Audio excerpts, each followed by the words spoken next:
아멘. 오늘은 예언서의 말씀을 통해서 우리가 하나님의 말씀을 계속 알아보도록 하겠습니다. 오늘은 예언서 강의 세 번째 시간입니다. 우리가 첫 번째 시간에는 우리 예언서를 어떻게 배웠냐면 예언은 무엇인가 배웠습니다. 여러분, 예언이 무엇입니까? 자, 예자가 무슨 예자라고 했나요? 미리 예자가 아니라 맡을 예자다. 그러면 바꿔 말하면 하나님의 말씀을 맡아서 그 말씀을 선포하는 것이다. 그러면 하나님의 말씀을 맡은 사람을 뭐라고 부릅니까? 예언자죠. 그래서 이 예언자는 완전한 미래에 대해서 이야기하는 것이 중요한 것이 아니라 하나님이 지금 나에게 하신 말씀을, 그 말씀을 똑같이 가서 선포하는 자, 그 사람이 바로 예언자다라는 것을 보았습니다.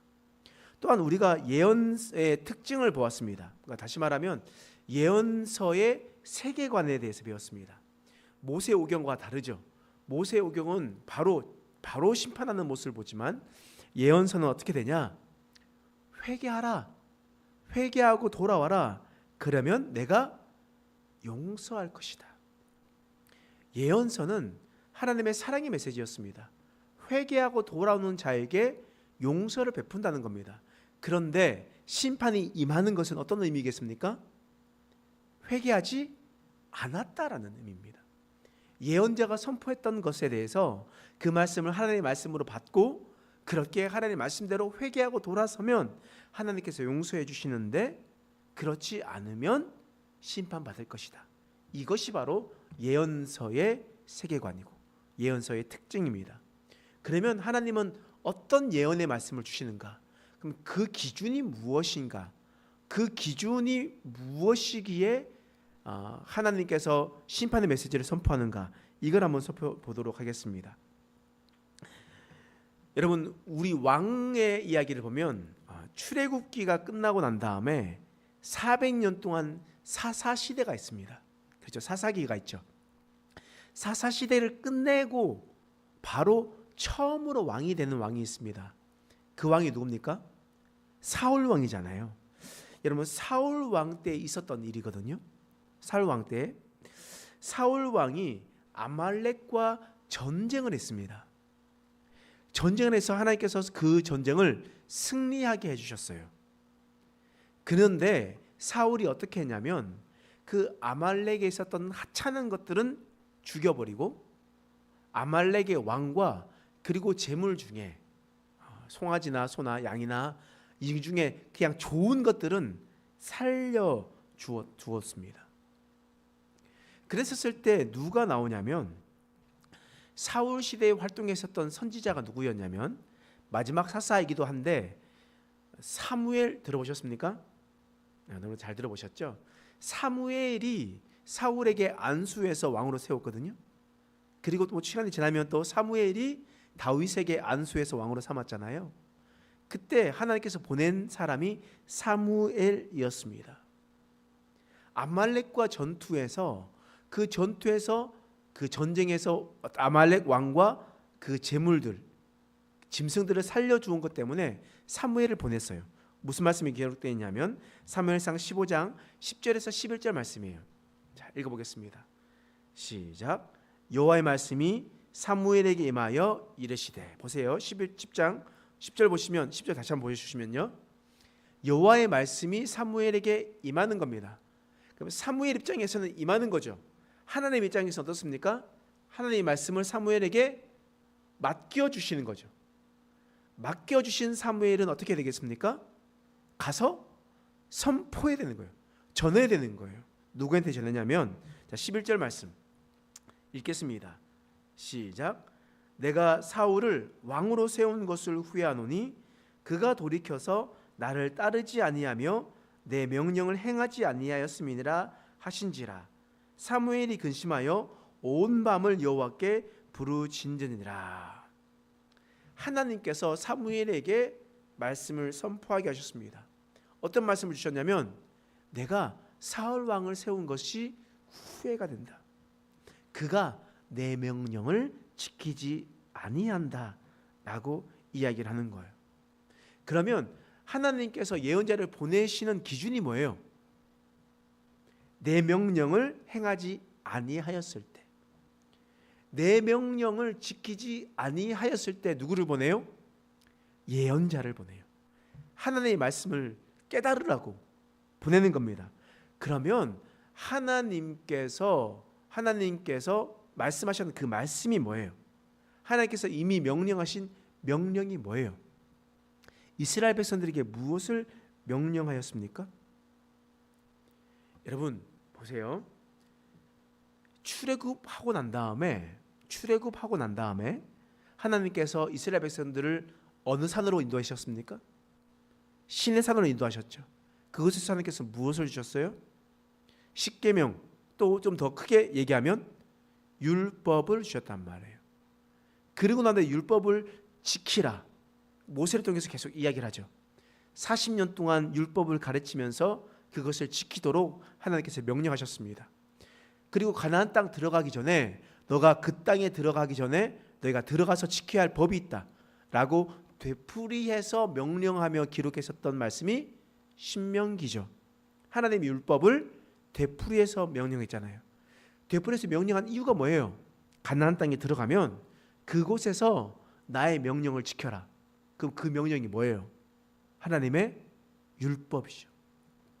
그 율법을 지키면 하나님께서 칭찬하시고 행한 대로 갚으시는 분이신데, 보응하시는 분이신데, 그 명령을 지키지 아니하면 하나님께서 그것이 잘못되었다라고 누구를 보내냐? 예언자를 보내는 겁니다.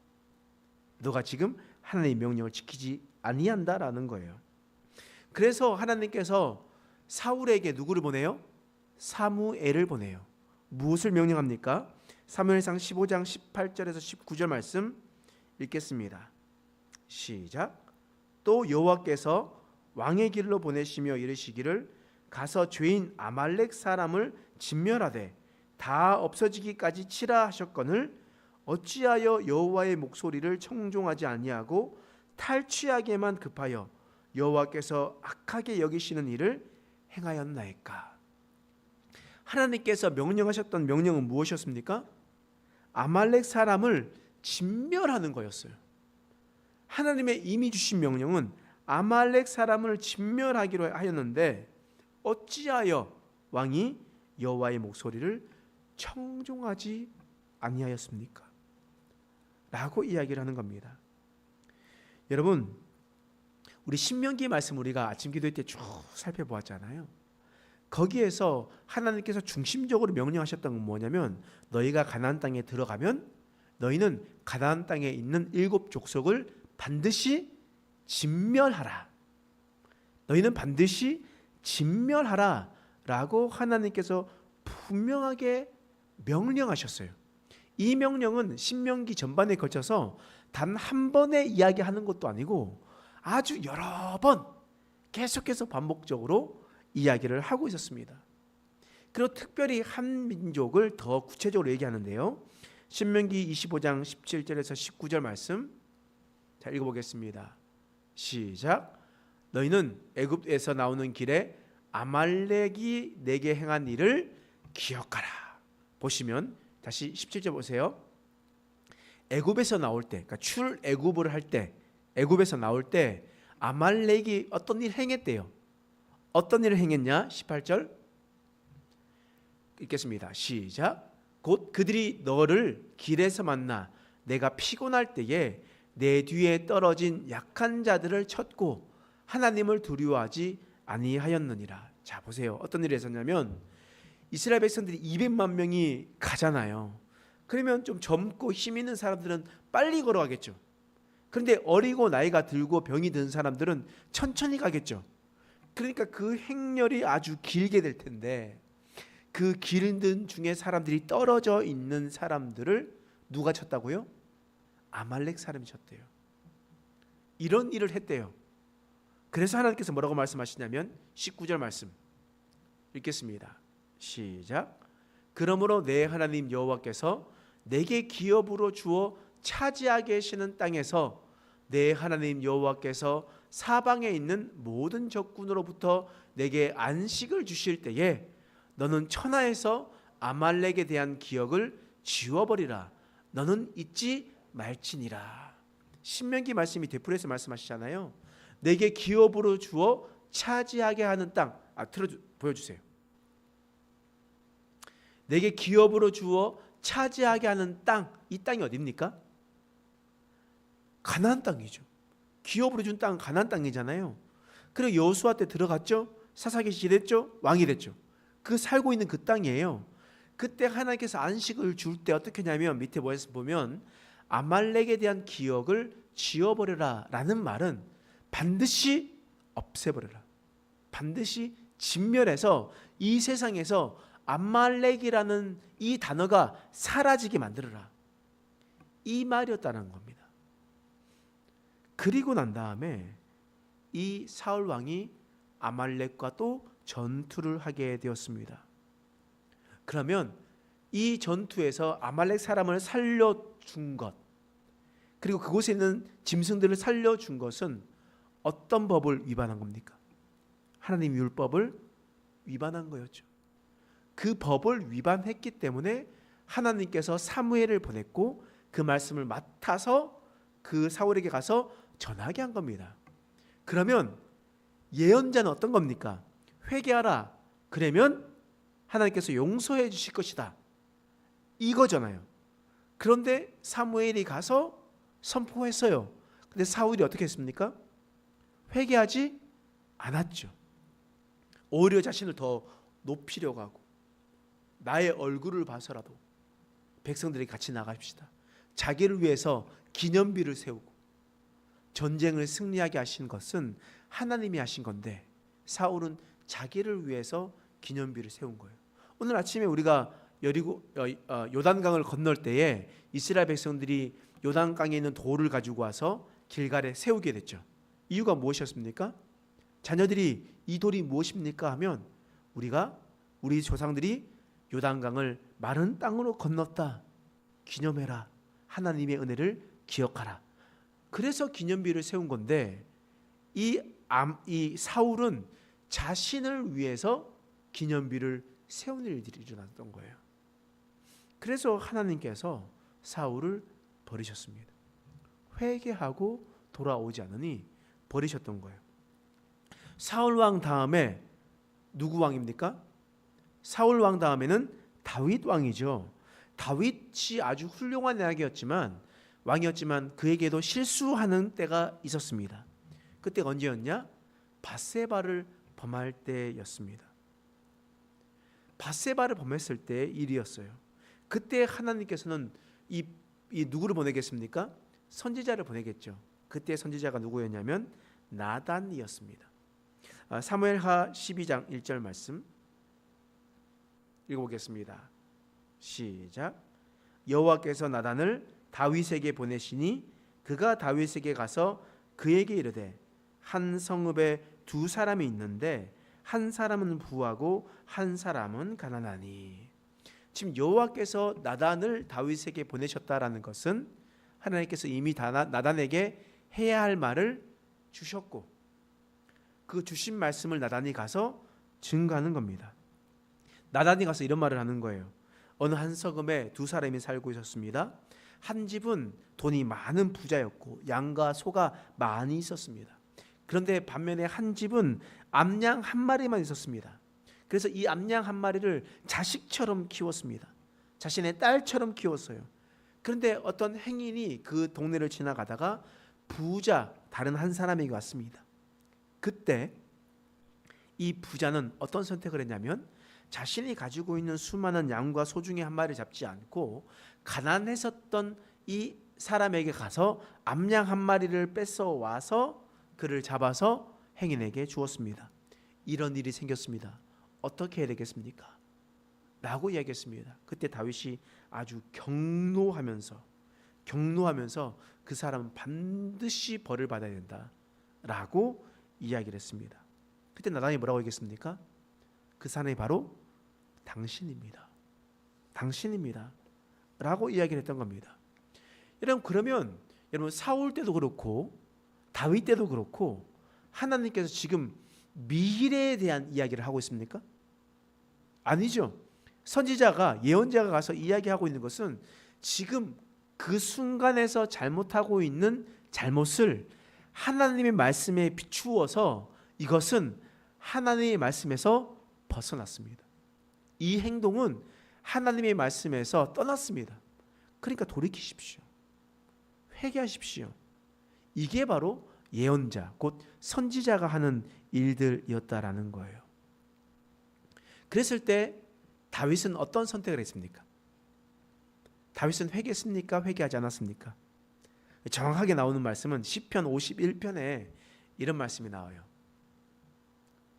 자, 다윗이 한번 읽어볼게요. 시작. 다윗이 인도자를 따라 부른 노래. 다윗이 바세바와 동침한 후 선지자 나단이 그에게 왔을 때. 시편 51편은 언제적 일이었냐? 바세바와 동침한 이 범죄하고 난 다음에 선지자 나단이 다윗에게 와서 당신이 이러한 행동을 했습니다 라고 꾸짖었을 때에 다윗이 어떤 고백하냐는 거예요. 자, 1절 말씀 있습니다. 시작. 하나님이여 주의 인자를 따라 내게 은혜를 베푸시며 주의 많은 긍휼을 따라 내 죄악을 지워주소서. 2절. 나의 죄악을 맑게 씻으시며 나의 죄를 깨끗이 제하소서. 무릇 나는 내 죄가를 아오니 내 죄가 항상 내 앞에 있나이다. 다윗은 선지자 나단이 찾아왔을 때 어떤 행동을 합니까? 하나님 앞에 회개하죠. 하나님의 심판의 메시지가 선포된다 할지라도 하나님 앞에 회개하는 자는 하나님께서 용서해 주신다는 겁니다. 이게 바로 예언서의 상황이에요. 예언자들의 모습이라는 겁니다. 예언자들이 이렇게 활동했어요. 그래서 그 예언자가 나단이라는 사람, 뭐 또 다른 사람들 또 있지만 우리가 이름 걸고 하는 사람들 있죠. 뭐 이사야, 예레미야, 이런 에스겔 이런 사람들이 자신의 이름으로 쓴 책이 남아 있었던 것이고 그 전에 있었던 사람들은 그런 책이 없었다라는 겁니다. 그런 내용이 바로 예언서의 모습이라는 거예요. 회개하고 돌아오는 자는 바로 하나님이 용서하신다. 자, 그러면 하나님께서 왜 나단을 통해서 다윗을 꾸짖으셨나는 거예요. 그 기준이 뭐예요? 그 기준 하나님의 법, 하나님의 율법. 하나님의 율법을 어기면 제사장이 선지자가 출동하는 겁니다. 자, 출애굽기 20장 14절. 출애굽기에도 율법이 기록되어 있죠. 읽겠습니다. 시작. 간음하지 말라. 분명하게 간음하지 말라 했습니다. 그런데 다윗이 간음했죠. 그리고 출애굽기 20장 17절 읽겠습니다. 시작.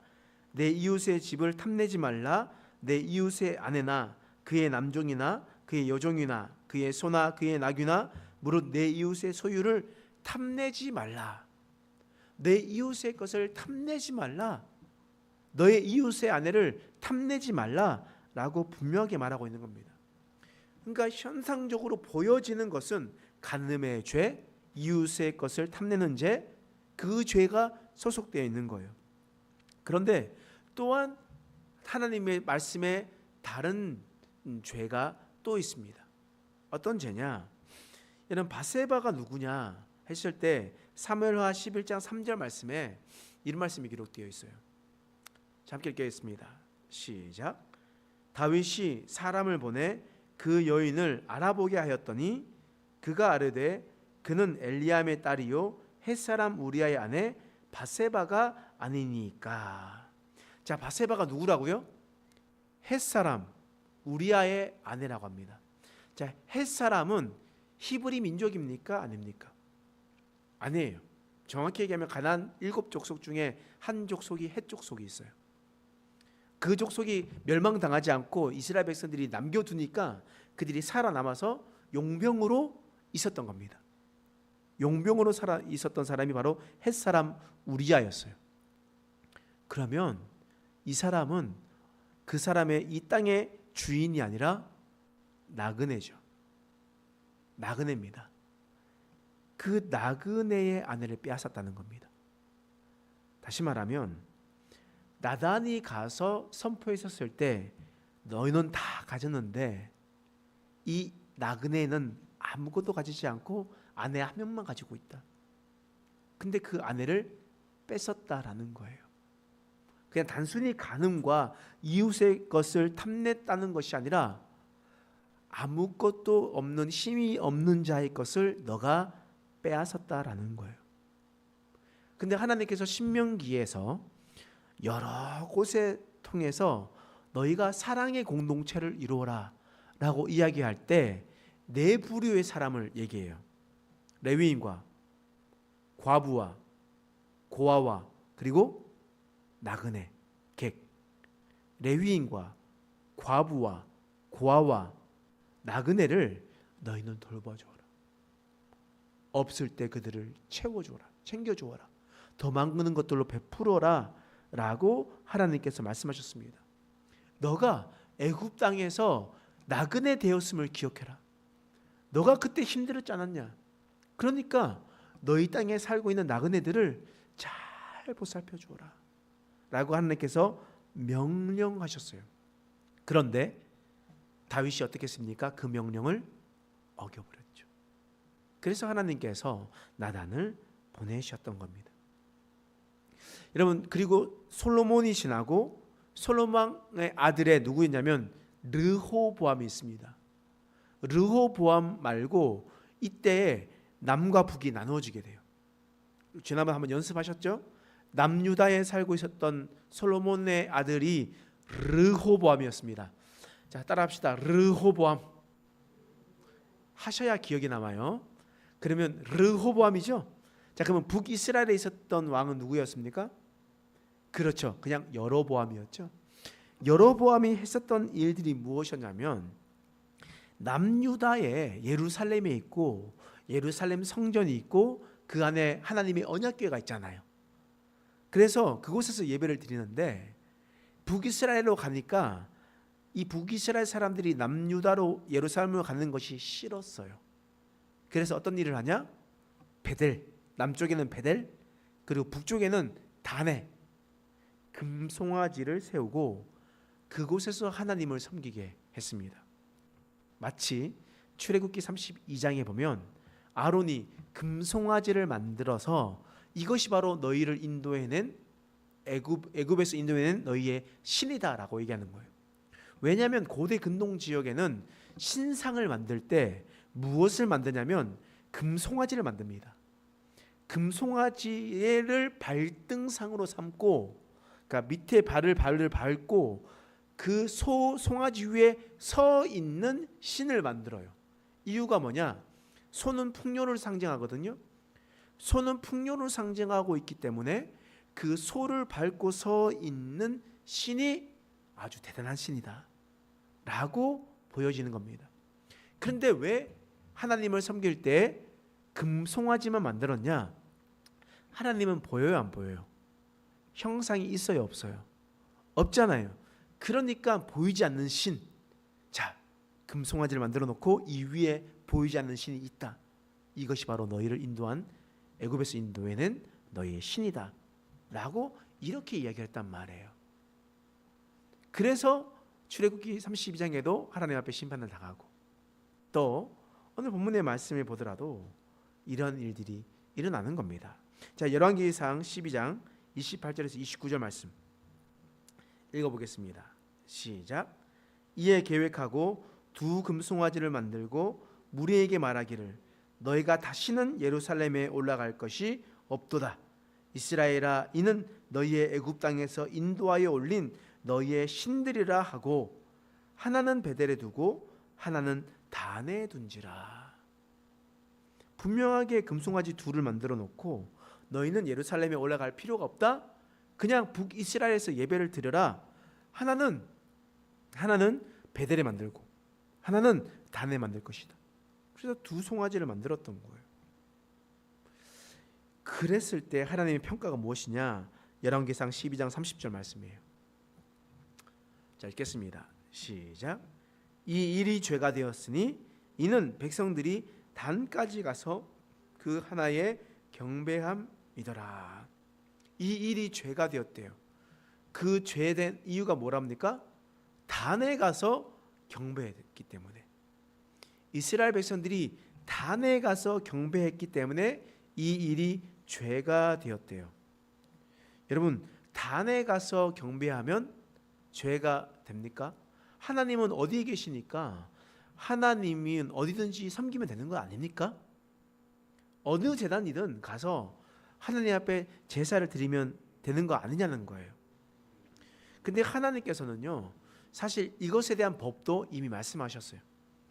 여러분, 하나님은 어디에서나 계시니까 여러분들 무당집에 가서 하나님, 너 무당에 있는 귀신은 신이 아니야, 여호와 하나님이 신이야 라고 해서 굳이 무당의 집에 가서 제사 우리가 하나님께 예배할 필요가 있습니까?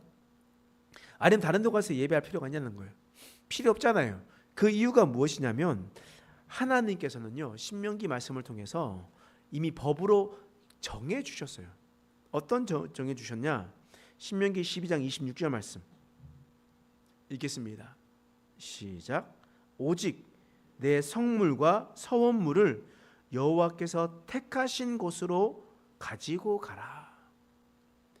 하나님께서 이 신명기 말씀 여러 군데를 통해서 하나님께서 말씀하셨던 건 무엇이냐면 여호와께서 택하신 곳, 하나님께서 택하신 곳에서 예배를 드려라, 제사를 드려라 라고 말씀하셨던 겁니다.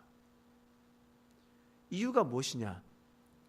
하나님께서 택하신 곳에서 제사하지 않고 다른 곳에서 제사를 계속하다 보면 너희의 토속 신앙 속에서 바알과 아세라의 신앙으로 옮겨가게 될 것이다. 그러니까 너의 신앙을 온전히 지키려면 하나님께서 택하신 곳에서 예배를 하라라고 하나님께서 말씀하시는 겁니다. 하나님께서 그렇게 말씀하시는 거예요. 우리도 마찬가지죠. 여러분, 어디서나 하나님은 계십니다. 그래서 어디서나 예배도 상관없습니다. 그래서 사람들이 이렇게 생각할 수 있습니다. 하나님은 어디서나 예배할 수 있으니까 저는 그냥 집에서 예배하겠습니다. 집에서 예배할 수 있죠. 하나님 어디서 계시니까. 근데 문제는 뭐예요? 집에서만 예배하다 보면 그들의 마음이 하나님에게 향하지 않고 자꾸 세상의 것과 자신의 것과 타협하게 돼요. 타협하게 되면서 하나님과 점점 멀어지게 됩니다. 그리고 그것이 마치 하나님의 말씀인 것처럼 기준을 하나님의 법에 두지 않고 자신의 법에 둬요. 그러면서 신앙이 타락하게 되는 겁니다. 변질되게 되는 거예요. 그때 하나님께서 뭐라고 말씀하셨냐? 자, 오늘 말씀이죠. 자, 열왕기상 13장 2절 말씀 읽겠습니다. 시작. 하나님의 사람이 제단을 향하여 여호와의 말씀으로 외쳐 이르되 제단아 제단아 여호와께서 이와 같이 말씀하시기를 다윗의 집에 요시야라 이름하는 아들을 낳으리니 그가 내 위에 분향하는 산당 제사장을 내 위에서 제물로 바칠 것이요 또 사람의 뼈를 내 위에서 살리리라 하셨느니라 하고. 지금 하나님께서 하나님의 사람을 보냈습니다. 하나님의 사람이라고 보냈다라는 것은 이 사람의 이름이 기록되지 않았다라는 거예요. 사무엘이라든지 나단이라든지 이사야가 아니라 하나님의 사람, 이름이 없는, 이름이 알려지지 않는 그 사람이 제단에 갔대요. 제단에 있는 곳이 어디였습니까? 베델과 단이었죠. 베델에 갔어요. 그리고 하나님께서 선포하는 거예요. 외치는 거예요. 하나님의 메시지를 전하는 겁니다. 여호와께서 이와 같이 말씀하시기를 라는 것은 하나님께서 하나님의 사람에게 말씀을 맡겨두었다는 거예요. 그리고 그 말씀을 맡아둔 것을 이와 같이 말씀을 증거하고 있는 겁니다. 그때 뭐라고 얘기하냐면 다윗의 집에 다윗의 후손에서 요시야라 하는 사람이 나오게 될 것이다. 요시야라는 사람이 나오게 될 텐데 이 요시야가 산당에서 제사하는 제사장들을 제물로 바칠 것이다. 다 죽일 거라는 거예요. 그리고 사람의 뼈를 내 위에 살을 것이다. 그러니까 이것을 다 무너뜨릴 것이다 라는 겁니다. 지금 하나님의 심판의 메시지가 선포되는 거예요. 회개하지 않고 돌아오면 어떤 일이 일어난다는 겁니까? 요시야라는 사람이 나타나서 너를 다 무너뜨리게 될 것입니다. 무너뜨리게 될 것이다 라고 얘기하는 거예요. 이때 예언의 메시지가 하나님의 말씀이 맡은 거잖아요. 그때는 미래에 대한 얘기도 포함되어 있는 거죠. 어떤 거냐? 요시아라는 사람이 나타나서 다 무너뜨릴 것이다. 그래서 예언이라는 것은 무조건적인 미래에 대한 이야기를 하는 것이 아니라 현실에 대한 잘못한 것을 꾸짖고 하나님의 말씀의 기준으로 해서 그 기준에서 벗어나면 꾸짖고 돌아오면 회개하면 용서해주고 그렇지 않으면 심판이 있을 것이다 라고 말씀하는 메시지가 바로 예언서의 메시지라는 겁니다. 그래서 이제 앞으로 이제 우리가 예언자를 한 사람 한 사람 찾아보면서 예언서에 대해서 우리가 계속해서 알아볼 텐데, 우리가 예언이란 하나님의 말씀을 맡아서 선포하는 것, 그리고 예언의 특징은 회개하고 돌아오라 그러면 내가 너희를 용서할 것이다. 사랑의 메시지라는 것. 그리고 예언의 기준은 무엇이냐?